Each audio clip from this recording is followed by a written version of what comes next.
Warahmatullahi wabarakatuh. Perkenalkan, nama saya Denny Prasetyo dengan NIM 0501611705 dari Prodi Debat Karsipan. Tugas pertama mata kuliah Pancasila. Pelajaran dari Piagam Jakarta, semangat persatuan dalam lahirnya Pancasila. Sebagai generasi muda Indonesia, saya percaya bahwa memahami sejarah lahirnya Pancasila bukan sekedar mengenal tanggal dan tokoh, tetapi memahami nilai yang terkandung di dalamnya. Pancasila tidak hadir secara tiba-tiba. Ia lahir dari perjuangan panjang para pendiri bangsa yang berupaya menyatukan keberagaman suku, agama, dan budaya Indonesia. Salah satu momen paling penting dalam sejarah itu adalah perumusan Piagam Jakarta pada 22 Juni 1945. Hasil kerja keras Panitia 9 yang dibentuk oleh PPU PKI. Melalui proses dialog dan kompromi, para tokoh bangsa menunjukkan kebijaksanaan luar biasa dalam menunjukkan persatuan. Dari sanalah Pancasila berkembang menjadi dasar negara yang kokoh hingga kini. Piagam Jakarta merupakan hasil pertemuan 9 tokoh bangsa yang mewakili berbagai golongan. Dalam piagam itu tertuang perumusan awal Pancasila yang kemudian menjadi dasar negara Indonesia. Pada 18 Agustus 1945, PPKI menyempurnakannya dengan mengubah sila pertama menjadi ketuhanan yang Maha Esa sebagai bentuk penghargaan terhadap seluruh umat beragama di Indonesia. Bagi saya, peristiwa ini menunjukkan jiwa kebersamaan, toleransi, dan semangat gotong royong para pendiri bangsa yang berani menyingkirkan ego kelompok demi kepentingan nasional yang lebih besar. Inilah wujudnya dari semangat Pancasila. Seperti yang dijelaskan oleh Kailan dalam pendidikan Pancasila, Pancasila lahir dari kesepakatan luhur bangsa Indonesia yang mencerminkan nilai filosofis, historis, dan sosiologis bangsa.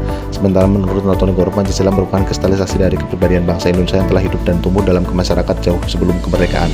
Dari peristiwa Piagam Jakarta, nilai yang paling menonjol adalah nilai persatuan Indonesia. Para tokoh seperti Soekarno-Hatta dan Ki Bagus Hadikusumo mampu mengesampingkan perbedaan ideologi dan pandangan demi cita-cita bersama, yaitu kemerdekaan dan keutuhan Indonesia.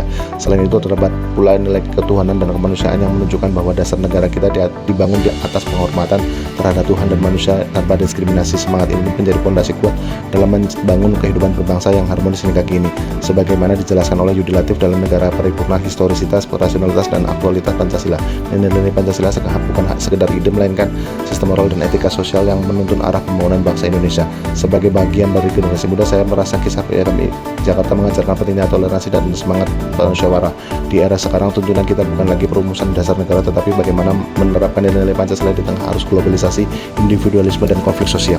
Saya pribadi merasa bahwa sejarah Pancasila menumbuhkan rasa bangga dan tanggung jawab. Pancasila bukan sekedar ideologi, tetapi panduan moral yang untuk bertindak jujur, adil, dan menghormati perbedaan. Jika nilai-nilai ini dihidupkan kembali, saya yakin Indonesia akan tetap teguh dalam menghadapi tantangan global.